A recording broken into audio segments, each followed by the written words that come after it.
রাধে রাধে বন্ধুরা, সকলকে জানাই শুভ নববর্ষ।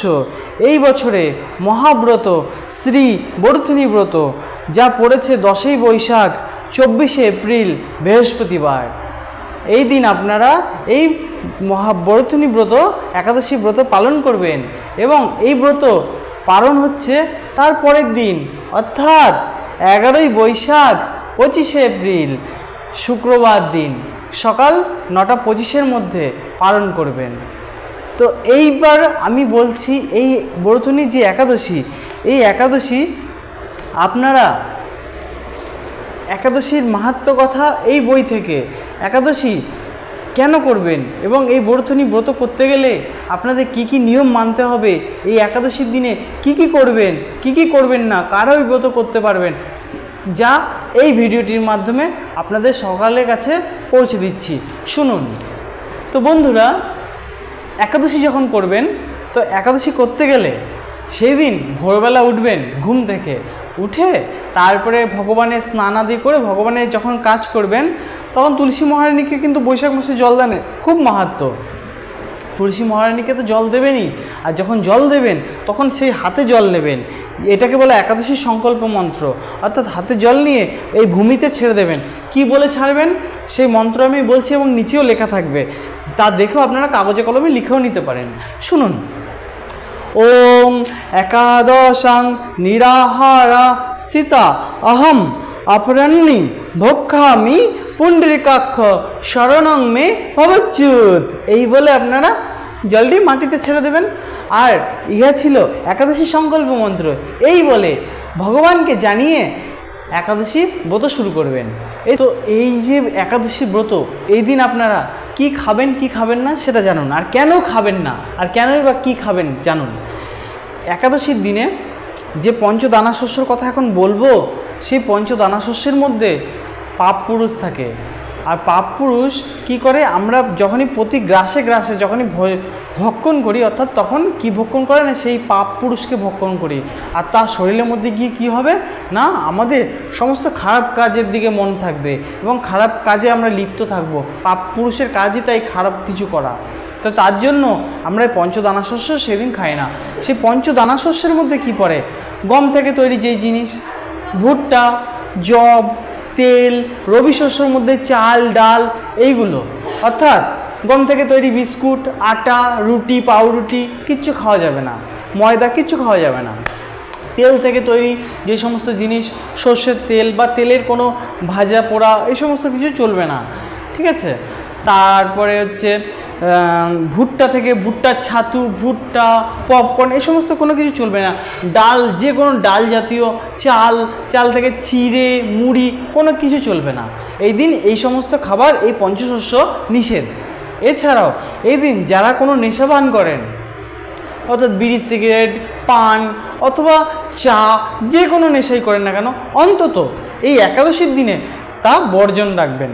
একাদশীর দিনে যদি বর্জন রাখেন, তাহলে আপনার একাদশীটি সম্পূর্ণ সফল হয়। নাহলে এই নেশার জন্য আপনি যতই কষ্ট করে ব্রত করেন, পুরো ব্রত ভঙ্গ হয়ে যায়। ওই জন্য এই দিন ওই একটা দিন অন্তত নেশাপান বন্ধ রাখবেন। এবং যারা আমিষ খান, তারা আগের দিন নিরামিষ খাবেন এবং এই ব্রত করার পরের দিনও আপনারা নিরামিষ খাবেন। আর এই দিন তো এইগুলো খাবেনই না, তাহলে কি খাবেন? যদি কিছু না খেয়ে থাকতে পারেন তো খুবই ভালো, আর না হলে জল, আর না হলে তখন ফলমূল, সবজি সিদ্ধ, এইগুলো খাবেন, দুধ, এই সমস্ত খাবার খাবেন।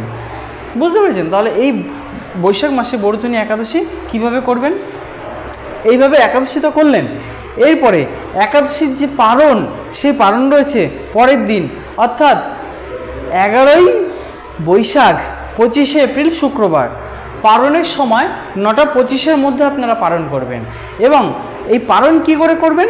পরের দিন ভোরবেলা যখন উঠবেন, ঘুম থেকে উঠেই ভগবানকে যখন কিছু, যেগুলো একাদশীর দিনে আপনারা দিতে পারেননি, অর্থাৎ চাল, ডাল, এই সমস্ত থেকে তৈরি যে সমস্ত জিনিস দিতে পারেননি, এই পঞ্চদানা শস্যের মধ্যে কিছু ভগবানকে অর্পণ করবেন।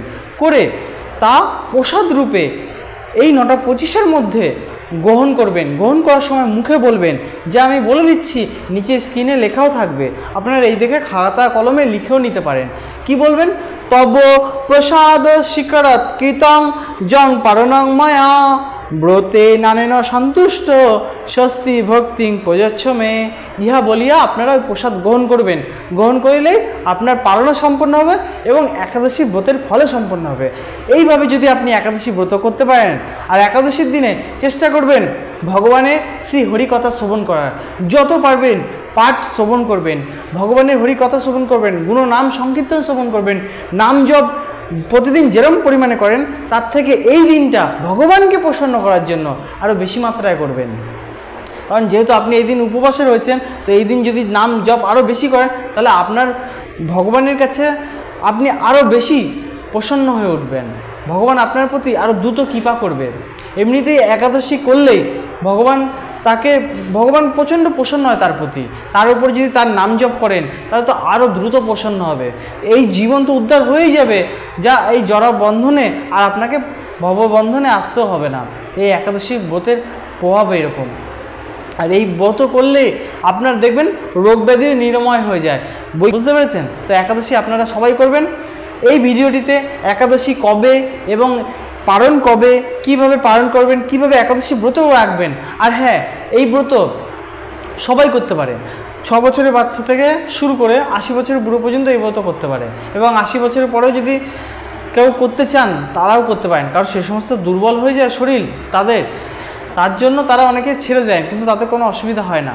আর হচ্ছে যদি রোগাক্রান্ত ব্যক্তি হয়, অর্থাৎ সেদিন যদি আপনারা ওষুধ সেবন না করেন তো খুবই ভালো, আর যদি ওষুধ বাধ্যতামূলক সেবা করতেই হয় ঠিক আছে, তো ভগবানকে ক্ষমা প্রার্থনা চায় আপনারা ওষুধ সেবা করতে পারেন।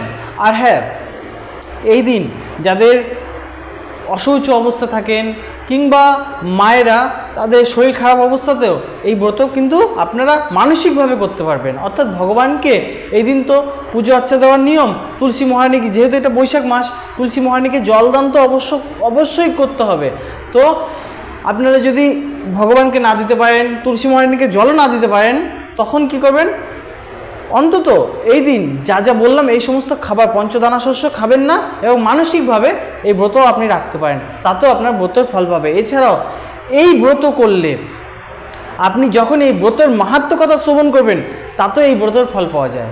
অনেকে কি করে, একাদশীর দিনে অনেকে একাদশী করতে পারে না, অথচ ব্রতের কথা কিন্তু শ্রবণ করে, আর এই ব্রত কথা শ্রবণ করলেও একাদশী ফল কিন্তু আপনারা তৎক্ষণাৎ পেয়ে যাবেন। তো এই যে ব্রত কথা, এই ব্রত কথা আমি নেক্সট এপিসোডে আপনাদের কাছে পৌঁছে দিচ্ছি। তো আমার ভিডিওটি যদি ভালো লাগে তাহলে ভিডিওটিকে একটি লাইক আর সাবস্ক্রাইব করে রাখবেন ভবিষ্যতে এই ধরনের ভিডিও পাওয়ার জন্য। আপনি সুস্থ থাকুন এবং পরিবারকে সুস্থ ও সমৃদ্ধ রাখুন। জয় শ্রী রাধে।